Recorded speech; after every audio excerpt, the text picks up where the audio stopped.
Practices of a bodhisattva. Today we discuss transforming adversity in post-meditation. This is divided into 4 aspects.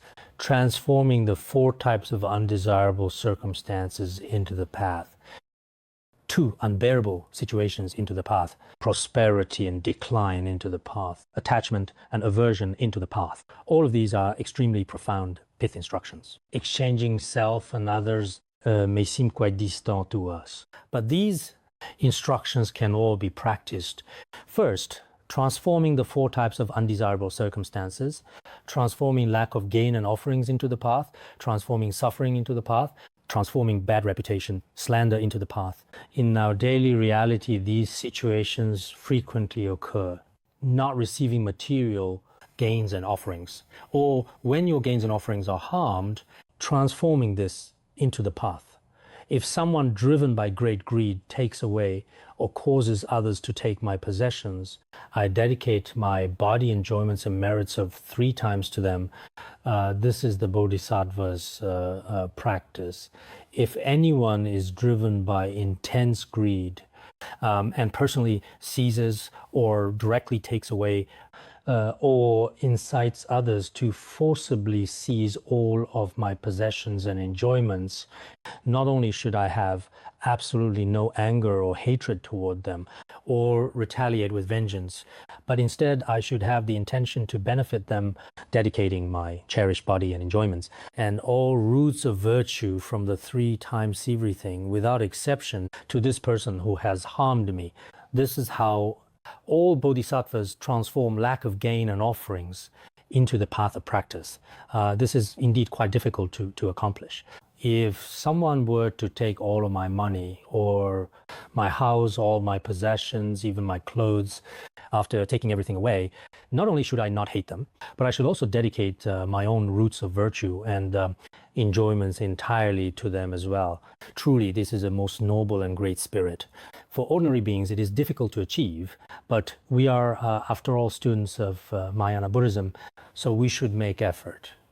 As stated in the Way of the Bodhisattva, all my gains must eventually be abandoned while misdeeds remain long. I would rather die quickly now than live by wrong livelihood. These material gains will ultimately have to be abandoned, but the karma created for their sake often remains. Therefore, I would rather die quickly than sustain life through fame, profit, and wrong livelihood. There is no need for this in the world. Even if I manage to survive long, I will ultimately face the suffering of death. I seek only liberation and have no need for the bonds of gain and respect. I seek liberation and I do not need these gains to bind me. And the following text says, why should I become angry at those people who free me from bondage? Venerable Dromten-pa would often recite the previous 2 verses in the cypress forest of Riting Monastery. And sometimes he would often quietly mutter to himself. The text opening the door to mind training also mentions, if I wish to head towards suffering, yet am blessed by the Buddha, and the door is closed, not letting me go, how could I be angry at that? Originally, by relying on these material gains, I would enter the 3 lower realms. But through the Buddha's blessings, all these gains were taken away from me. If the things you have are taken by others or stolen by others, you should think this way. It means, since gain and respect are the root of many faults, one really should not be overjoyed when receiving gain and respect. We should remember this. And if someone creates obstacles to your gain and respect, or seizes all your possessions and wealth and everything you have worked for, so on and so forth, this allows your mind to be freed from its fetters. It's exactly like a door that prevents entry into the lower realms. If someone takes your property, if others harm you, it's precisely blocking the door to the lower realms for you. It's like a door panel closing the gate. Therefore, toward them, you should repay their kindness by offering your body possessions and virtues. You should not feel anger or displeasure. In the Way of the Bodhisattva, it states, in the past, I have harmed sentient beings in this way. No matter what happens, if you encounter something unpleasant, you should reflect, I have harmed them in this way before. Therefore, in this life, I am experiencing this suffering. In this life, when others create obstacles to one's gain and respect, or seize your possessions and enjoyments, this indicates that in previous lifetimes I have also harmed them in such ways, and this is the karmic result. Reflecting on this, you should not give rise to anger toward them. As for the suffering caused mentioned below, this can also be understood in the same way, because immediately following this is the next section. Transforming suffering into the path follows the same principle. Any suffering that others bring upon you, if you cannot remember what you have done caused such harm to them in this lifetime, then perhaps I harmed them in this way in a previous life. So now this karmic retribution has come upon me. You should think in this way. Furthermore, Venerable Atisha once said, "Never harbor hatred toward those who harm you." If you feel hatred toward those who harm you, then how can you practice patience? If when others harm you, you do not practice, but instead retaliate in kind, then you will not be able to accomplish the perfection of patience. Abandon gain and honor always, cut off pride. This was also taught by Venerable Atisha. Venerable Atisha also said, "Gain and honor are the chains of Mara. Therefore, throw them away like stones in an alley, roadside stones or stones in narrow alleys. You wouldn't pay any attention to them. You would definitely throw them away. So if your gains and wealth suffer some loss, you should actually feel very joyful. But in real life, perhaps what we are attached to, for example, if someone steps on our clothes or steals your shoes or computer, or even if your house is taken by someone else, oh, I should dedicate merit to you and recite Samantabhadra's aspiration prayers. Well, in that case, it might be very difficult to do, right? When thieves come, everyone gets extremely angry. These are stolen goods. And if someone robs you, you might get even angrier. Karakpa Geshe also said, gain and respect are binding ropes that obstruct virtuous deeds. Padua Geshe also gave similar teachings. If we are not attached to any possessions as being mine, then we will naturally be free from enemies. Because it is our attachment to these possessions that has always been the source of suffering. There's no need to create the negative karma of hatred, and naturally we'll be able to tolerate minor matters. When there are no possessions, thieves will not come.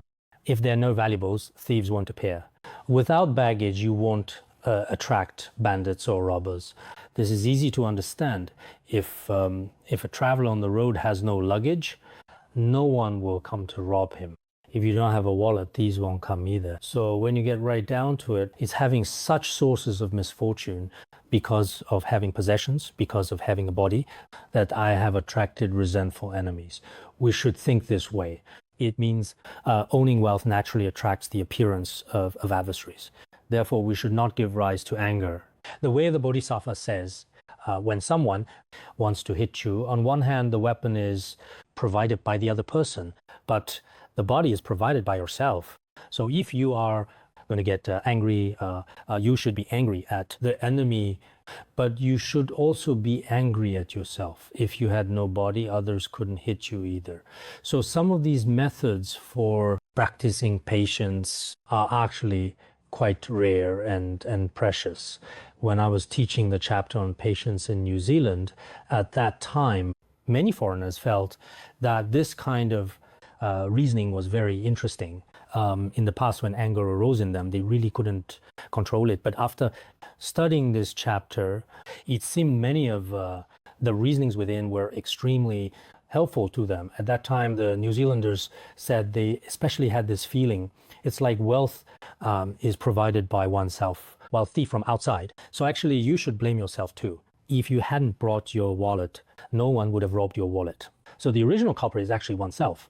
About this, here, Gunpowder Geshe also used a vivid analogy to illustrate this point. For example, if you don't set up a target, then you cannot shoot arrows. Arrows are shot because a target was set up. This is the analogy. The meaning is, Similarly, by establishing a target with your own past negative karma, you invite in this very life the arrows of harm shot by others. It's only because you have such negative karma that this can happen. Therefore, you shouldn't harbor any anger toward others. This can also be applied to the following sections on transforming suffering into the path, because when it is discussed below, actually many of sufferings, here we only discussed possessions, but below our experienced sufferings may be more varied. But regarding these sufferings, part of the reason is related to ourselves, and part is related to enemies or to those who harbor resentment towards you. So you can't place all the blame on them. Anyone with a little wisdom, for example, when relationships aren't going well, would say, part of it is caused by my own karma. If I hadn't created karma myself, I wouldn't be facing this kind of outcome today. So this is also a wise way of thinking. Furthermore, Togme Sangpo further points out, when others out of greed for possessions or anger toward me take away my belongings, leaving me without even food to survive for one day, at that time, I should remember this vow. When others, driven by great greed or hatred, take away all of your possessions completely, leaving you without even food to survive for a single day. Sometimes we are robbed of everything. Not even a single bowl is left in the house. Some robbers, or sometimes, for example, during times of war, not even a bowl is left behind. Everything is taken away by others. At that time, you should think in this way, like this: oh, now is the time to cultivate bodhicitta. Now is the time to practice patience. When it is actually happening, start thinking, for example, when we encounter something very difficult to endure, then think, oh, now is the time to really practice. This is the best time for it. Think this way: we should consider our vow to benefit harmed. Didn't we say recall vows? What vow? The vow I made before the Buddhas and Bodhisattvas. I will help all beings and not harm them. Now the time has come to benefit those who harm me. This is the vow I should remember. This is important. The vow I made before the Buddhas and Bodhisattvas, I shouldn't pursue the matter. I shouldn't try to attempt to settle any old scores with those who have harmed me. This is a vow I made myself. The meaning of the following text is the same. The Venerable also said, if someone takes away my wealth, may they enjoy my body and all else I have. May all my virtue become the cause of benefiting them. Thinking this, I sincerely dedicate. If someone takes away all of one's wealth, not only would I not resent them at all, but I will give my enjoyments, virtues, and body, everything I would wholeheartedly dedicate to them. The Venerable himself made such dedications and aspirations and also put them into practice consistently. Okay.